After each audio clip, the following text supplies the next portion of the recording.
নমস্কার বন্ধুরা, welcome to মৌলিস kitchen. আমি অর্পিতা। আজ আমি আপনাদের কাঁকরোলের পকোড়া তৈরি করে দেখাবো। গরম ভাতের সাথে এই মুচমুচে কাঁকরোলের পকোড়া খেতে ভীষণই ভালো লাগে, আর এটা খুব সহজেই তৈরি করে নেওয়া যায়। আমার এই রেসিপিটি আপনাদের ভালো লাগলে আমার চ্যানেলটিকে সাবস্ক্রাইব করার অনুরোধ রইল, আর আমার নতুন নতুন রান্নার রেসিপি দেখার জন্য বেল আইকনটি অলে সেট করে দেবেন। তাহলে চলুন ভিডিওটি শুরু করা যাক। এটা তৈরি করার জন্য এখানে আমি 4টে কাঁকরোল নিয়েছি এবং ভালো করে ধুয়ে নিয়েছি। প্রথমে কাঁকরোলের পেছন এবং সামনের অংশটা এইভাবে কেটে বাদ দিয়ে দেবো। তারপরে কাঁকরোলগুলোকে এইভাবে গোল গোল করে কেটে নেব। খুব বেশি পাতলা করে কিন্তু কাটবেন না, মোটামুটি এইরকম করে কাটবেন।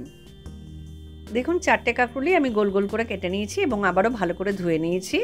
এইবারে এর মধ্যে দিয়ে দেবো অল্প একটুখানি লবণ এবং অল্প একটুখানি হলুদের গুঁড়ো। লবণ এবং হলুদের গুঁড়োটা দিয়ে কাঁকরোলের টুকরোগুলোকে ভালো করে মাখিয়ে নেব এবং 5 মিনিট রেখে দেবো।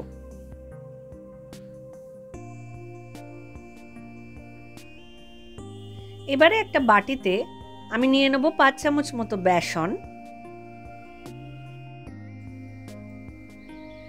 এবারে এর মধ্যে একে একে দিয়ে দেবো স্বাদ অনুযায়ী অল্প একটু লবণ, 1/4 টিস্পুন মতো হলুদের গুঁড়ো, হাফ চামচ মতো শুকনো লঙ্কার গুঁড়ো, 1/4 টিস্পুন মতো জিরের গুঁড়ো, অল্প একটু কালো জিরে এবং 1 চুটকি মতো খাবার সোডা। এইবার এর মধ্যে অল্প অল্প করে জল দিয়ে আমি সমস্ত উপকরণগুলো মিশিয়ে একটা ব্যাটার বানিয়ে নেব। তবে ব্যাটারটা খুব বেশি পাতলা হবে না, সেই জন্য একবারে জল দেব না, অল্প অল্প করে জল দিয়ে আমি ব্যাটারটা তৈরি করে নেব। দেখুন ব্যাটারটা ঠিক এই রকম হবে, খুব পাতলা হবে না আবার খুব ঘনও হবে না, মোটামুটি এই রকম হবে। এইবারে আমি এটাকে ঢাকা দিয়ে 5 মিনিট একটু রেস্টে রেখে দেবো, ততক্ষণে ব্যাটারটা সেট হয়ে যাবে। মিনিট 5 পর দেখুন পকোড়াগুলো ভাজার জন্য আমি কড়াই পরিমাণ মতো সাদা তেল দিয়ে দিয়েছি, আর এদিকে দেখুন ব্যাটারটা ভালোভাবে সেটও হয়ে গেছে। আমি আর একবার ফেটিয়ে নেব। তারপরে নুন হলুদ মাখানো কাঁকরোলের টুকরোগুলো আমি অল্প অল্প করে এই ব্যাটারে এইভাবে দেব এবং ব্যাটারের সাথে ভালো করে এগুলো মাখিয়ে নেব।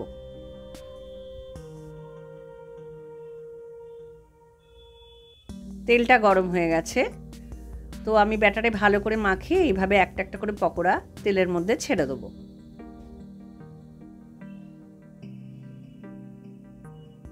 দেখুন পকোড়াগুলো দিতে দিতে কি সুন্দর ফুলে উঠছে।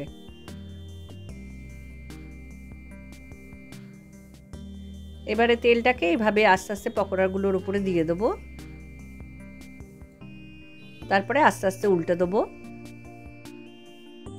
পকোড়াগুলো আমি মিডিয়াম টু হাই ফ্লেমে ভাজছি।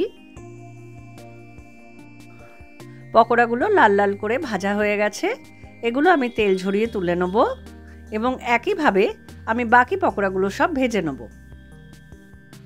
তৈরি হয়ে গেল কাঁকরোলের পকোড়া। আপনারা এটা বাড়িতে অবশ্যই বানাবেন, আশা করি ভীষণই ভালো খেতে লাগবে। আর ভিডিওটি ভালো লাগলে অবশ্যই লাইক করবেন, কমেন্ট করে জানাবেন, বন্ধুদের মধ্যে শেয়ার করবেন এবং অবশ্যই আমার চ্যানেলটিকে সাবস্ক্রাইব করবেন। তাহলে দেখা হচ্ছে পরের ভিডিওতে নতুন কোনো রান্নার রেসিপি নিয়ে। সকলে ভালো থাকবেন। নমস্কার।